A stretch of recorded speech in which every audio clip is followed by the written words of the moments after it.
Billy Queen grew up in Greensboro and got his first job as a High Point police officer in the early 70s. A nice job, but it wasn't the ATF. So Billy updated his look, got that job with alcohol, tobacco, and firearms, and went where he could find plenty of all three: the world of outlaw motorcycle gangs. No one before me, and even after me, no one has ever been inside an outlaw motorcycle gang for 2 years like that. Nobody. In March of 1998, Billy left his family behind and went to see what he could find out about the East Los Angeles Mongols. It's like we own California! Yeah! They were widely considered the most criminal and vicious of all the gangs. This is what they did to a couple of guys who just looked at them the wrong way one night at a boxing match. I hadn't been in prison with them. I didn't grow up with them. One day I showed up. And the gang quickly took a liking to Billy. They asked him to become a prospect, apply to be a member, so to speak, a process the gang took seriously.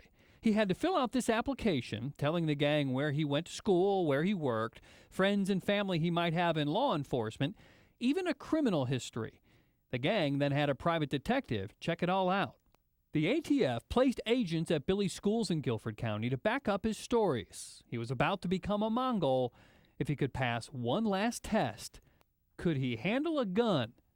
The classroom was a secluded orange grove north of Los Angeles. They semicircled me.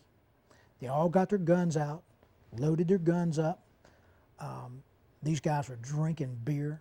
They were snorting cocaine and methamphetamine. I knew they were high. One gang member suspected that Billy was a cop. And the National Sergeant at Arms came up to me, he stood in my face, and he started hollering at me. "How long was your academy, Billy?" And I looked at him and I was stunned. And finally he looked at me in the eye, he said, "So if I put a bullet in the back of your head, nobody's gonna know where to start looking for you, huh?" And I said, yeah, you're right.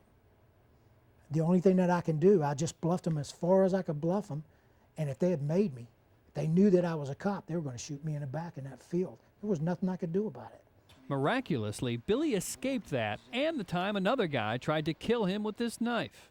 During the investigation, when I wanted to say, we got enough, I've had enough, something else would occur. They'd kill somebody, or they'd rob someplace, or there'd be a big drug deal that was coming down. And so I'd push it for another 2 weeks. And 2 weeks melted into 2 years. Billy earned all the rings and even became vice president of his 350-member Mongols chapter. With the help of surveillance tape like this one, showing the Mongols doing a drug deal at the funeral of one of their own, Billy put 53 Mongols in jail for everything from drug trafficking to murder. A wild ride that Billy turned into a book called Under and Alone. Mel Gibson liked the story so much, he turned it into a movie script that Gibson plans to star in as Billy. The book and movie have given Billy a little financial security. After 2 years with the Mongols, Billy lost any physical security he may have had. I'll have to look over my shoulder for the rest of my life. If I had it to do over again, I wouldn't have done it. See, it needed to be done, but it didn't need to be done by somebody that had a family.